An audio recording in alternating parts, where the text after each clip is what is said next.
नमस्कार, मेरे YouTube channel astro Naresh पर आपका स्वागत है। मैं हूं नरेश कुमार और बात हो रही है शनिदेव की। तो हम आज इस एपिसोड में आपको ये बताने जा रहे हैं कि कौन सी वो 6 राशियां हैं जहां पर शनिदेव का साढ़े साती का असर नहीं होता। मैं साढ़े साती का बोल रहा हूं, गोचर का नहीं बोल रहा। इस बात को थोड़ा सा ध्यान में रखिएगा, क्योंकि जो शनि की साढ़े साती होती है वो चंद्रमा की पोजीशन पे डिपेंड करती है।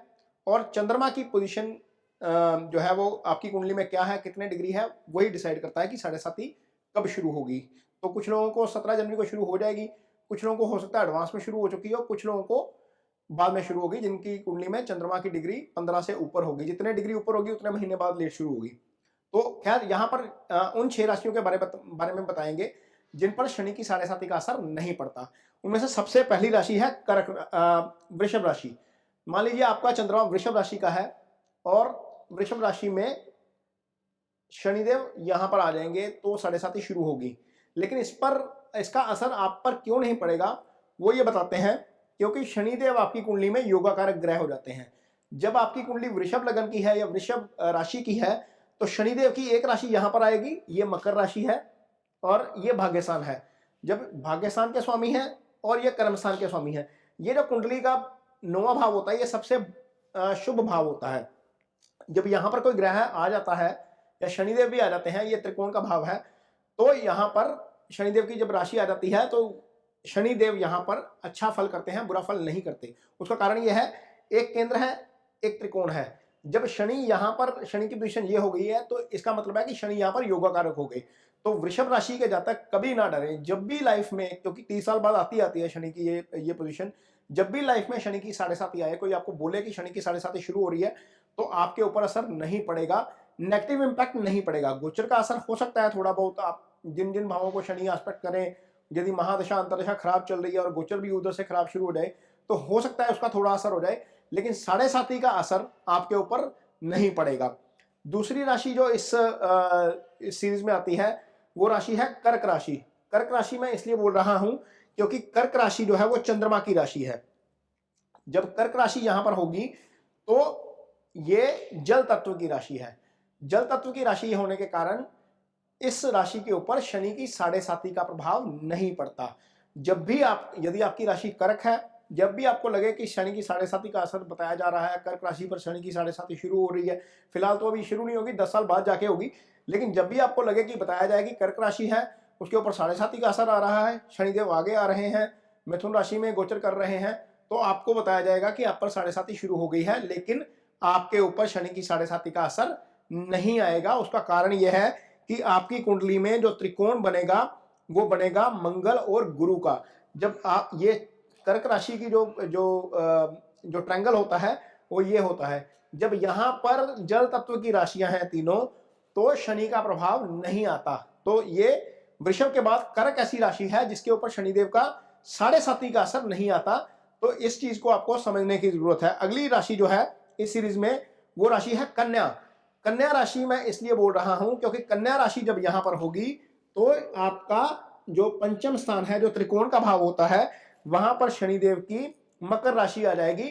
मकर राशि जब चलती है, पंचम भाव में होती है, त्रिकोण के भाव में होती है, भले वो यहां पर हो, भले वो यहां पर हो, जब शनि या चंद्रमा की राशि त्रिकोण भाव में आ जाती है तो आपको साढ़े साती का असर नहीं होता। मैं बार बार ये कह रहा हूं कि साढ़े साती का असर नहीं होता, इसका मतलब ये नहीं है कि बिल्कुल नहीं होता।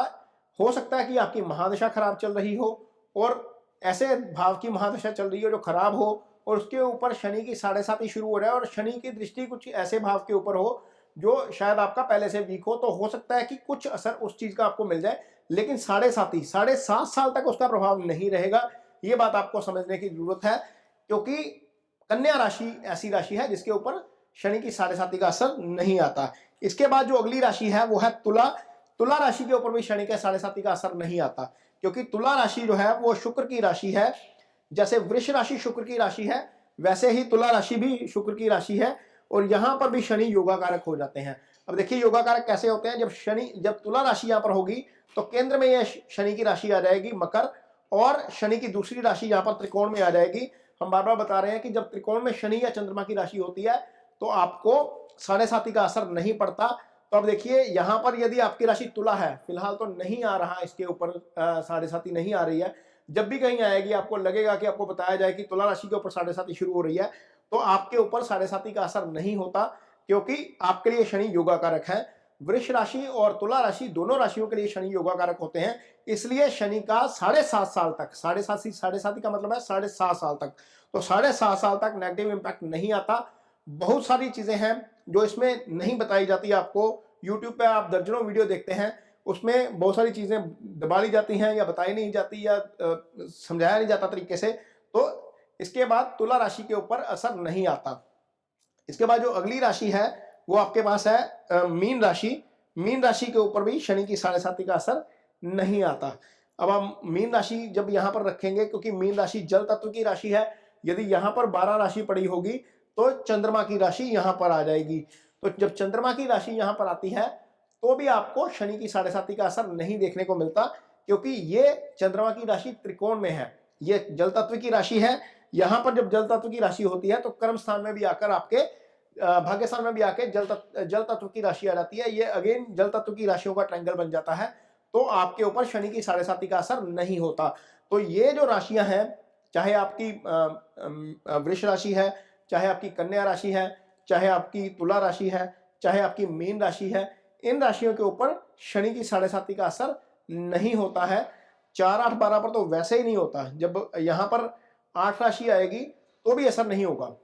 तुला राशि के बाद अगली राशि जो है वो वृश्चिक राशि है, जिसके ऊपर 7.5 का असर नहीं होता। उसका कारण यह है कि पहली बात तो ये जल तत्व की राशि है, उसके बाद भाग्य स्थान में आकर यानी कि त्रिकोण के स्थान में आकर चंद्रमा की राशि आ जाती है। स्टैंडर्ड डेफिनेशन यह है कि जब चंद्रमा की या शनि की राशि त्रिकोण में होती है तो उस राशि के ऊपर 7.5 का असर नहीं होता।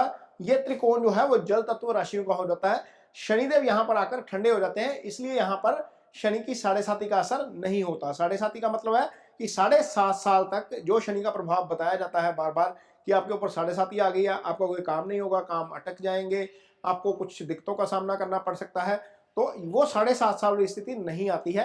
हाँ, ये बात अलग है कि यदि आप वृश्चिक राशि के जातक हैं और आपकी कुंडली में शुक्र की महादशा चल रही है, 12वें भाव की महादशा चल रही है, या मंगल की चल रही है, या फिर आगे जाकर आपकी कुंडली में बुध की दशा चल रही है, 6, 8, 12 की दशा है और दशा खराब है, दशा स्वामी पीड़ित है, तो हो सकता है कि वो अलग तरीके से कोई ना कोई अपना प्रभाव छोड़ दे। लेकिन 7.5 साल वाला पीरियड ऐसे जातकों का खराब नहीं जाता है। तो आपने देखा कि किस तरीके से 12 में से 6 राशियां जिनके ऊपर शनि की 7.5 का असर नहीं होता, लेकिन आपको क्या बताया जाता है चैनल्स के ऊपर, यूट्यूब के ऊपर, फेसबुक के ऊपर, पंडित जी ने बता दिया कि 7.5 शुरू हो रही है, ये काम रुक जाएगा, वो काम रुक जाएगा। इस चीज के ऊपर मत जाइए, गुमराह होने की जरूरत नहीं है। इन 6 राशियों के लिए शनि नुकसानदायक नहीं होते। ये कंटेंट आपको कैसा लगा ये मुझे अपने कमेंट बॉक्स में जरूर बताइएगा। यदि आपको ये कंटेंट अच्छा लगता है या मेरा पेज के ऊपर आपको आना अच्छा लगता है, विजिट करना अच्छा लगता है, तो बेल आइकन जरूर दबाइए, सब्सक्राइब जरूर करिए। हम इसी तरह का कंटेंट लेकर आएंगे, एस्ट्रोलॉजी भी करेंगे, गोचर भी बताएंगे, लेकिन असल में एस्ट्रोलॉजी बताएंगे, गुमराह नहीं करेंगे। यहाँ पर आपको सिर्फ पॉजिटिव एस्ट्रोलॉजी देखने को मिलेगी। इसके साथ ही मुझे दीजिए इजाजत। नमस्कार।